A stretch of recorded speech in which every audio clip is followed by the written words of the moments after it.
It's just you and me. We are So, live again. live and alive. Welcome to the American Dreamers Club podcast. It's been a while since I've been on the show. We're gonna have fun, but today, actually, what I want to do is I want to revisit a topic, and we'll keep it short and sweet and simple. I want to make that clear as the producer of the show. But really, the topic is in regards to something you said in one of our episodes. I think is episode 4 or 5. It has to be between 3 and 5. I can't really remember. But on TikTok, it has created some type of commotion because it's one of your most successful, I guess you can say, as far as numbers, saved, reposted. I mean, I call it a semi-viral video. And you said something about kids. So just to remember, so I'm gonna play a clip of that, and then what I want to do is I want to go over a couple of comments that people made on the video. And so we can elaborate on that. Not so much for you to defend yourself or prove your point or defend your point, but just to clarify, the reason you said what you said. Okay. Okay, so let's go ahead and play the clip a little bit. All right, so here it is. Does not exist. So what does that tell you? When the child doesn't have logic, but when it's in consciousness, it's the programming. This is the programming. If that's what you do, if you actually look at your child, it told you, because they got in trouble. They did something wrong. So we'll stop there because really, I mean, you can go to our channel and listen and watch the whole thing, or you can go to our TikTok account and then you can see the actual clip that many people commented. So the first one is, let's go over the comments, okay? Which is the reason we're doing this tonight. Okay. All right. So what children you be studying? I remember very well having a conscience before 7, and I was definitely being logical because I watched, learned, listened, felt hurt, got sad, felt bad, and being logical is just having common sense. Kids that don't, or I guess she tried to say that haven't learned to do things for themselves. She said, yeah, it's weird the way she said it. It's kids that haven't learned. I guess she tried to say kids that don't learn to do things for themselves. Everything is done for them. Let them, for instance, touch that stove after you said no. They will learn common sense fast. Basically, learn the hard way. I guess that's what I'm taking from that. But what I want to focus on is what children, basically saying what children you've been studying, because I had conscience before 7. Okay. So, I mean, and we'll go over some others. Actually, let's go over another one. No. I want to answer that one. You want to elaborate on that one? I want to answer that one because I think that one of the things I do have to say that many people don't know is I did go to school for psychology. And during, I'm going to say about 7 or 8 years, I did clinical psychology, I did animal psychology, and I also did communication psychology. And I ended up doing industrial and organizational psychology. That's why it took me a little bit long to do all these things. I really wanted to learn a little bit of everything. And throughout that time, I actually did study a lot of people, a lot of children. I learned so many things. But besides school itself, I truly believe that you learn more in the real life when it's practice more than the theory at school. Okay? For that person that says that they had logic or consciousness before 7, and the comment about, it was a female, I believe you said. What she said was, I had feelings and I felt this and that. Feelings are not consciousness. Feelings are feelings. And there is also a law and effect. A cause and effect, that it's a law, and you do not need to have logic or consciousness for you to learn that. That's actually learned from instinct, I'll tell you that. And when I'm referring to instinct is, for example, a dog doesn't have logic per se. that it's called association. And I don't necessarily want to get into psychology and the science of it. However, I am pretty sure that many of you have heard about the association theory of Pavlov. So he had a dog and he had a bell, and every time that he rang that bell, the dog learned by association that he was going to be given food. And so he started salivating when he heard the bell. So again, animals don't have logic ever, not before 7 years old, not after 7 years old. That it is by association, and it's a cause and effect type of thing, and that it's just a law. I am pretty sure that, in fact, children, when they get sat down in the high chair, they start learning something super fun that many parents actually get so upset about. When they start learning eating on their own, they start doing this. They take, for example, the spoon or the plate or something, and they start doing, and they throw it immediately. And of course, automatically, we as parents don't necessarily study or analyze what they are doing. And so we fall into their game because it is a game for them. But besides being a game, they're actually learning how their world works. So just picture a child. I'm pretty sure many of you have had a child that you put them on the high chair and they just do that. And what do we usually, I'm generalizing, this is not 100% of us, this is not 100% of our children, but most, okay? If you're one of the ones that don't, congrats, yay for you. But for most of us, the child takes, for example, the spoon and they just drop it. Immediately, most parents run after the spoon, they pick it up and they bring it to the child back to the table or the high chair. So the child is like, my parent brought me this again. And again, this is not logic. This is by association at that age, but they continue doing that. And then what do? We go back and put it. And then we do that until the parent gets upset. And then I'm not going to give you the spoon anymore, or whatever. Or they don't understand, or I'm just going to take you out of the chair. And really what happens is, one, the child is actually learning, the law of gravity. If I throw something, it actually falls. And for some reason, the law of parenting, I'm going to call it, that does not exist. This one does not exist, but I just made it up. When the parent comes back and puts it back here. So the association for that child, there is no logic about it. The association is, I dropped the spoon, my parent comes and brings it back to me. But then out of nowhere, they actually pay attention to me because they come to me. And out of nowhere, my parent is looking at me and bring me something. They give me something. They're giving me attention. It may be, again, a negative attention, but they still get attention. They are seen. So there are so many things. I am pretty sure that if you have ever been around a child, whether it's your own child or a relative or even, I don't know, out on the street, the bus, any place, you can see a child dropping something and the parents picking it up immediately. Again, that's just a cause and effect that it's created, and it's an association for the child. So what happens is that when we are little, we associate things. It is not logic. Emotions are not logic either. Emotions are emotions. And when we're little, we're just learning how the world works, but it's not logic, or it's not consciousness. I'm sorry. The consciousness doesn't exist again under 7 years old. Under 7 years old is more about the programming. And last week, I think I was talking to a friend of mine and I said, we are raised in an environment, and based on that environment, we behave, act, and react. That's our programming.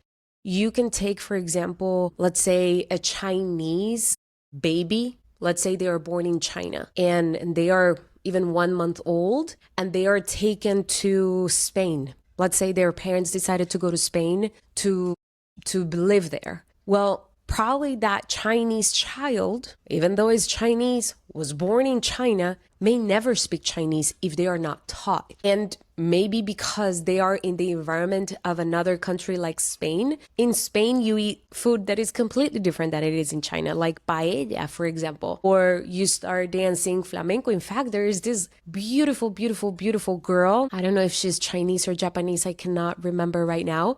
but I believe she's like 9 or 10, and she was raised in Spain. And oh my gosh, these girls dances flamenco like just so beautifully.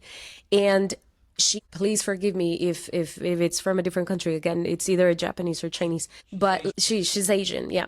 And she was born over there. She wasn't born in Spain. And if she would not have grown up, been surrounded by, and been in that environment of dancing flamenco, she would have probably, I'm not going to say 100%, but probably have never learned how to dance flamenco in China, for example. So it is a lot about our environment. Even today, actually driving back home, I was talking to a friend of mine. She asked me for feedback about a meeting that we had, and I actually did give her feedback. I said, you're asking me for feedback, and I'm going to give you feedback as a friend because I love you.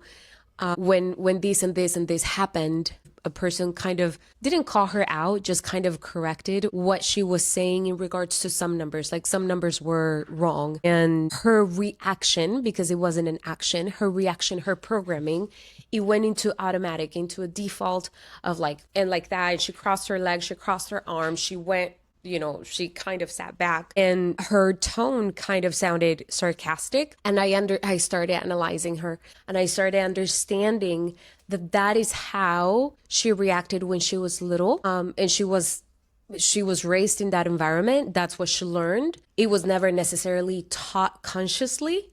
It was taught unconsciously because that's what she saw, and it was never corrected. So now she's 40 something, and that's what she does. And so I told her, we all have certain programming and have certain reactions. I do as well. But the first most important step to change that, to become a better mom, a better wife, a better woman, a better professional, a better everything, whatever area you want to work on, is just to become aware and then be like, oh, shoot. Yeah, you're right. I didn't see how I was reacting, and now I see that it was wrong. And I'm just so used to responding like that because that's how I was raised, or that's how I did it in my house.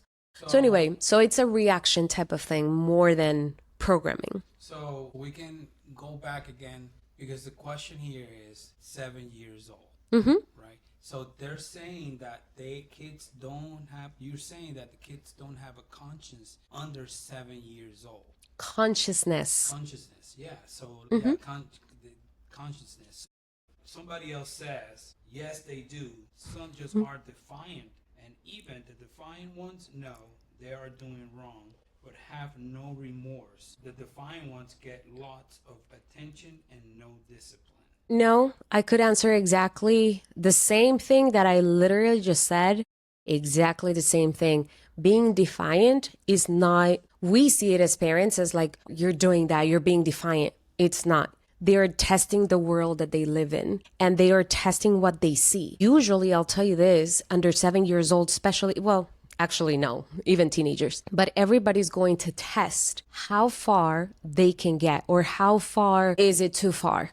Okay. And to be honest with you, this is not really up for debate whether they have a consciousness or not, because that's biology. So if you guys want to fight biology, that's fine. Just go ahead and see when a specific part of the brain is developed. That's really not up for debate. That's it. You know what I mean? Like, same thing with girls when they start getting their period. That's not really up for debate. You can't say a 3-year-old girl gets her period.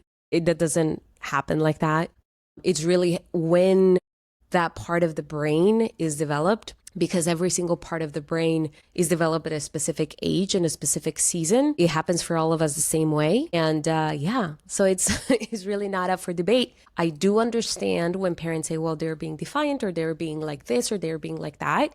But I highly, highly, highly encourage that, one, as parents, we continue. If you have never started, then my encouragement for you is to start. But if you have already started, then continue learning how to be a parent, how to be a good parent, and really the basis of it, what it is to be a parent. Because unfortunately, again, the majority of our parents, so the generation before us, they never learned what it was to be a father or a mother, what it was to parent a child.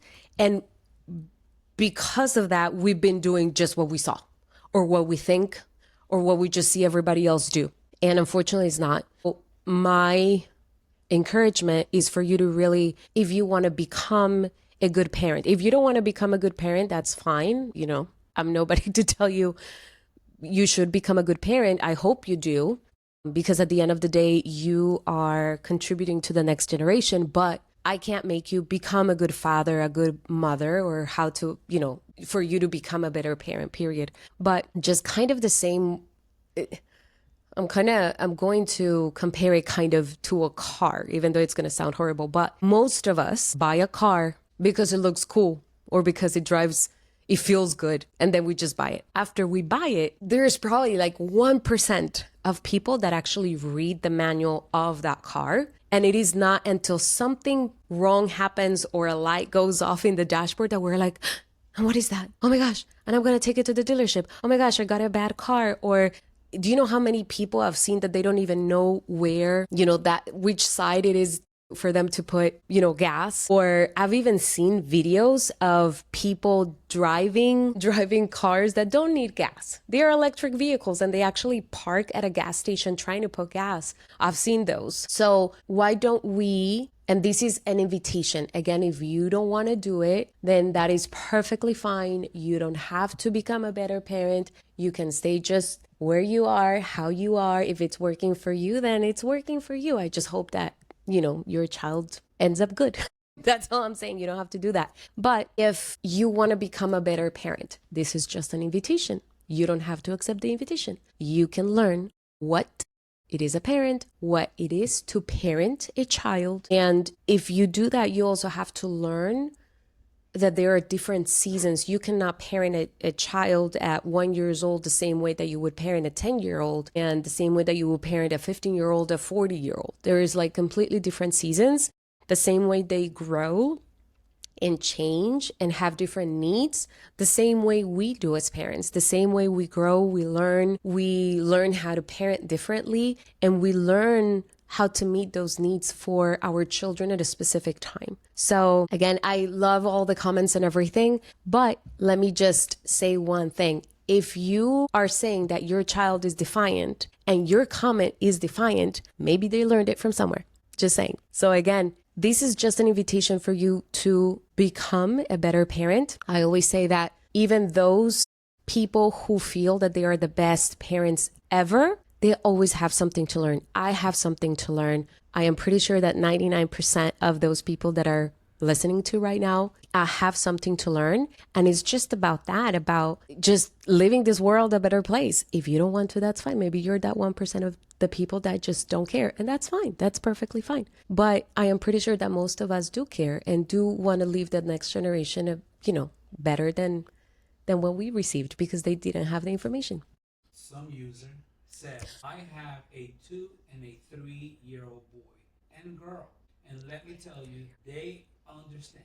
They show feelings and they put full sentences together. So I don't know what to tell you. I think, and by the way, a lot of the comments, I will say 95% of the comments are all positive, and they do agree, they get it, they understand it.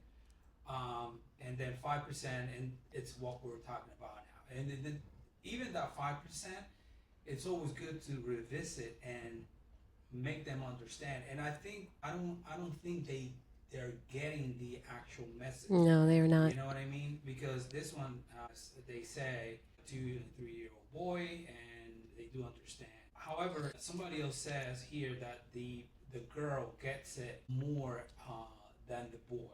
So that's very interesting, because you also have that biologically, psychologically, emotionally, girls get it faster than boys. I mean, that's just, I have to put that out there. I'm a man, that's just how it is. But I want you to elaborate the reason it happens that way. I know it has something to do with your pre-cortex. You've heard me saying it so many times, yeah. No, I've done some research myself, and so all that has a lot to do with it. So can you elaborate on that, specifically on the boys and girls under 7 or up to 7 years old? Well, let me actually just talk about the prefrontal cortex first. So, again, this is not me saying it.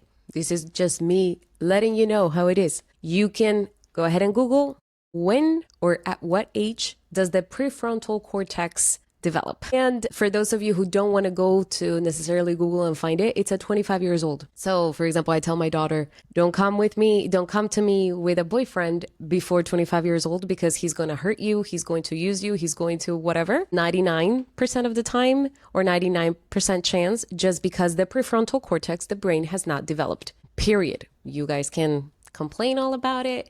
I didn't create the body. I didn't create the brain. I'm just letting you know. Now, regarding the difference between boys and girls, again, we as parents can perceive that maybe one of the child gets it more than the other. And in this case of this person, this user that commented, thank you for your comment, by the way. In your case, it's like the girl gets it more than the boy. Why is that? It's not necessarily that the girl gets it more than the boy. It could be necessarily, it could be, and I'll touch a little bit on everything because there's so many things that we can have a whole episode just on that. The girls, women in general, and it doesn't matter if it's a 2-3-year-old girl. I'm over 40, and women in general, we're more emotional, we're more nurturing. You know, like if you put a doll in the middle of the room and you have boys and girls, no matter what, you're gonna see the boy maybe taking the doll, but also like doing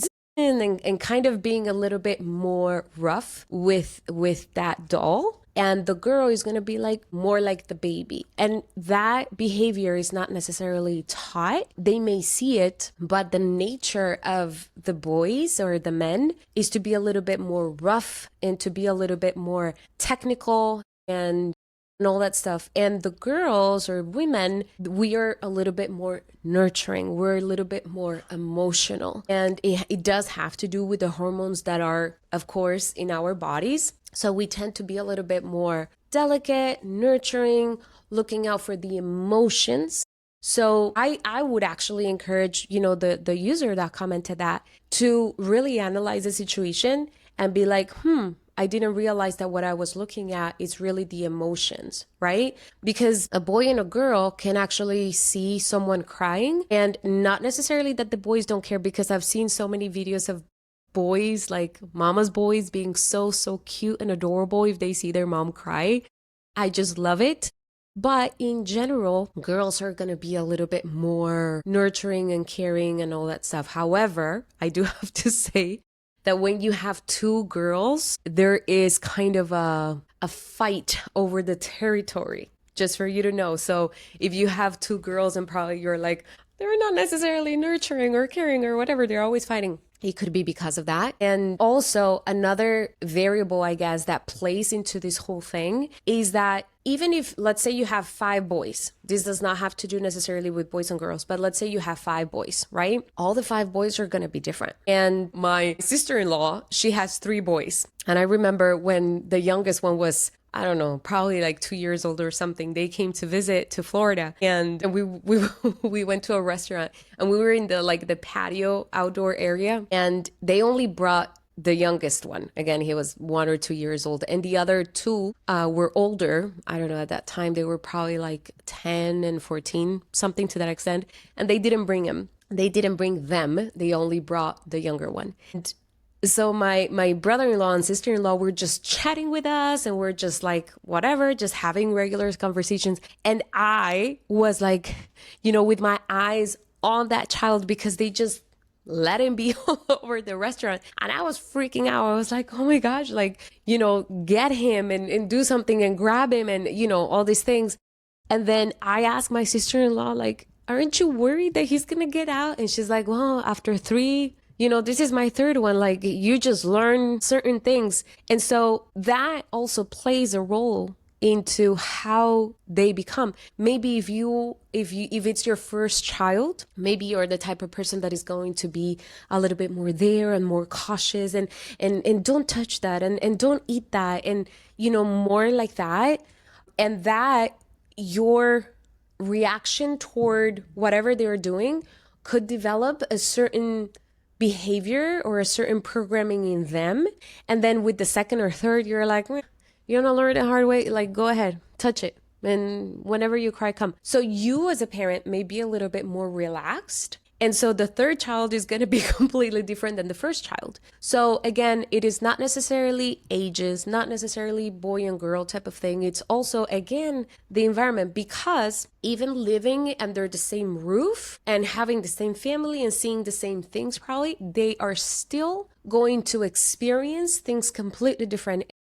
I remember doing so many studies on identical twins. You can see identical twins that physically they're identical, but their behavior, their reactions, their programming is completely different.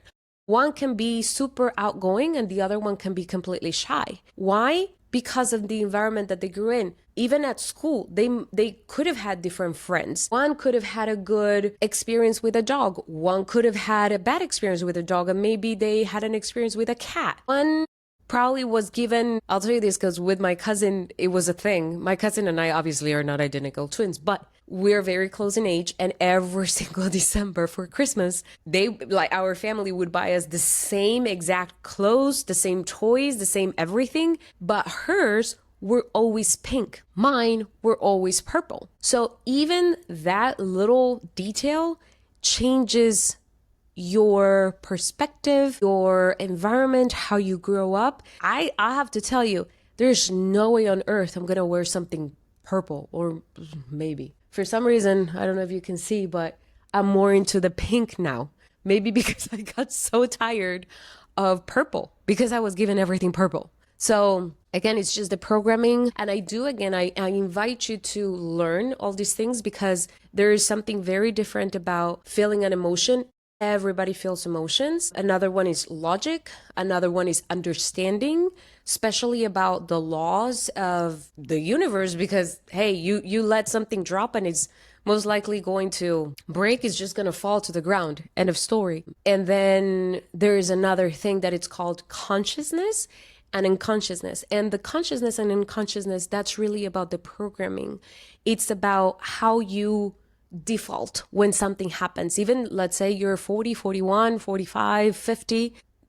I'll tell you this. If someone cuts you off, how do you immediately react? That's your programming. Because nobody told you, hey, by the way, when someone cuts you off, make sure you flip them off. Like nobody taught you that. Nobody gave you instructions. You grew up seeing this. And until you don't understand that that is wrong, no matter if you think that you're right because the other person cut you off, that is wrong, period, until you do not become aware that that is wrong, and that until you do not become aware that you're doing it automatically. Because from the moment someone cuts you off to the moment you honk, you tell them off and you flip them off, it doesn't even take 2 seconds. So that is your programming. That is the environment you were raised with, something that you learned, a behavior that was learned from 7 under. It's just, it is what it is. Many people, some of those people, not many, some of those people even said,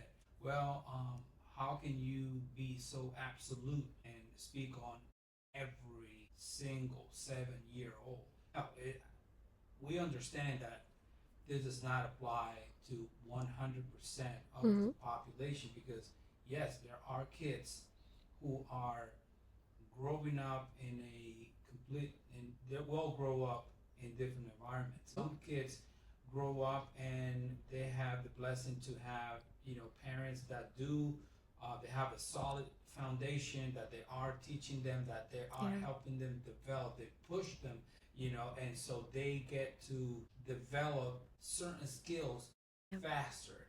But this is just in general for the general population, and most kids under 7 don't develop the consciousness, like you said. Yeah. And so, thank you. I think that's awesome. I do want to say something. I do have many people that many times tell me, well, they hit me, my mom hit the heck out of me, or this is what I lived, or I experienced this and this and that when I was little, even before I was 7, and look at me. Like I didn't turn out that bad. And so my guess, such a great point, because my guess is that they feel that because you made it, quote unquote, made it, and we're not talking about financially and professional, your career, whatever. Like It's you're just that alive. you're alive. Like you made it through. Then that made you stronger. Yes, of course. That's common sense. If you go through challenges, those challenges they either make you or break you. That's just plain and simple common sense, right? However, I don't think we all have to go, or kids all have to go. This is so crazy because many people commented about being absolute, but many people do feel that unconsciously they think that people need to go through challenges and hard times in order for them to become better. Not necessarily. You know what I'm saying? Like you're saying, what you're saying is, it's now that I think about it, is crazy because many people feel that, well, if I made it, they all have to suffer, basically. Yeah, I'll tell you again, 99.99999% of the people that have said that and people that I've met, I sit down with them and in their head, making it is like, hey, I'm alive. At least I didn't die or I didn't turn out to be like some messed up person or like on the streets or doing crazy things or whatever. Yes and no. I am 100% pro counseling, therapy, whatever you need to do to get there. But let me ask you something. Why is it that in past generations, it was, I mean, of course, right now, suicide is a crazy thing, especially because of social media and the lack of connection of children with their parents. Again, it's so sad to see parents here with their phone, children here with their phone. There's absolutely no connection, and we need that connection. But back in the day, previous generations, there was a very, very high rate of suicide and abuse.